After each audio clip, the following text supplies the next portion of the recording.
Okay, we're trying. Okay, take three. 4. Take three. Sorry, didn't take four. So, yep. So the mother asks her, "How much did you get the cow sold for?" He says he got something better than money. So he showed her the magic beans. "These beans are no good to us," cried the mother angrily, and she threw them out of the window. When Jack woke up the next day, his room seemed darker than usual. He went to the window and saw a huge beanstalk had grown in the garden overnight. "I must find out what's at the top," he cried, rushing outside, and he began to climb the beanstalk. Up and up he climbed. At last he found himself in a bare, rocky wilderness.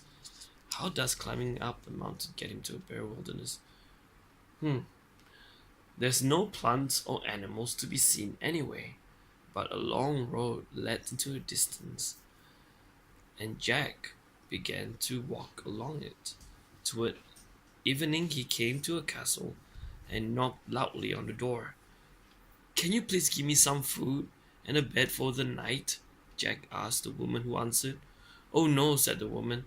"My husband is a fierce giant who hates strangers."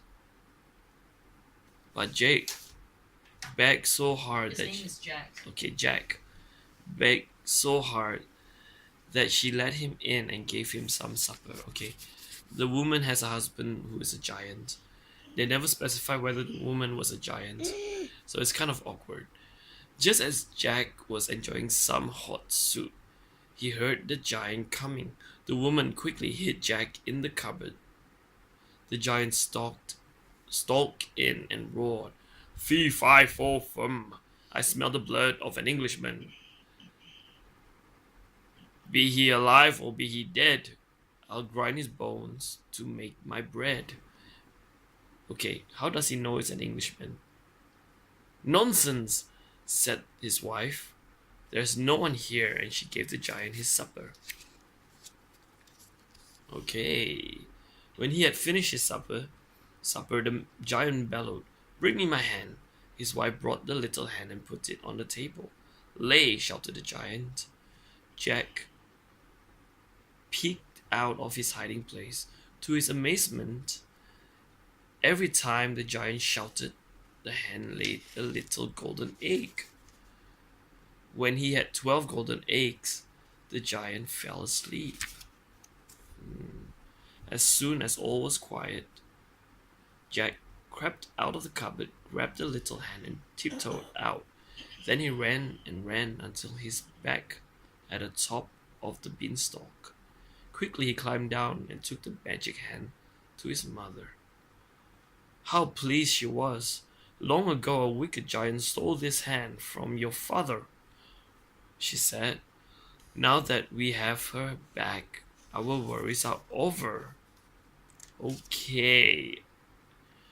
Right. Okay, I'm not reading this story anymore. It's too long and it's a bit weird. No, it's not yours. It's too long. I'm not reading this. Look, it's got Just a bit more.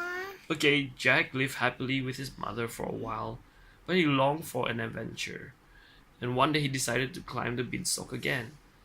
Just as before, Jack reached the castle towards evening, and once again the giant's wife hid him when they heard the giant roar, "Fee, fi, fo, fum! I smell the blood of an Englishman. Be he alive or be he dead, I'll grind his bones to make my bread." After supper, the giant shouted, "Get me my money bags." His wife brought him some sack filled with gold coins. The giant emptied the sack onto the table and counted the coins over and over again. At last he put the money back into the sack and fell asleep. Quick as a flash, Jack took the money and ran all the way home. His mother was delighted when she saw the money bags. "The giant stole the money from your father," she said. "You have done well to bring it back." I think the mother is actually not telling the truth. No comments. Just read the story. Okay, although Jack and his mother were now rich, Jack wanted to climb the beanstalk one last time. Everything happened just as before. This time the giant's wife brought a beautiful golden harp. Play, wrote the giant, and the harp began to play soft music. And the music was so gentle that it sent the giant to sleep. But when Jack crept out to seize it, the harp cried, "Master, master!" The giant woke up in a rage just in time to see Jack disappearing through the door with a harp. "Stop, thief!" the giant roared. Now Jack had to run for his life. The giant took huge strides and was soon at Jack's heels. Scrambling down the beanstalk, Jack shouted as loudly as he could, "Mother, mother, bring the axe!" Is that how you spell X? AX? Is it not AXE? Both accepted. Oh, both accepted. Okay. EAX. Okay. AXE. When Jack's mother brought the axe, Jack seized it with both hands and aimed mightily. Sorry. And aimed a mighty blow at the beanstalk. Thwack! The beanstalk toppled to the ground, and the giant tumbled down with an earth-shaking thud. That was the end of the giant. Jack and his mother were never poor again, and they lived happily ever after. Okay, the end. Okay, I will put this back and bye guys. Bye, guys.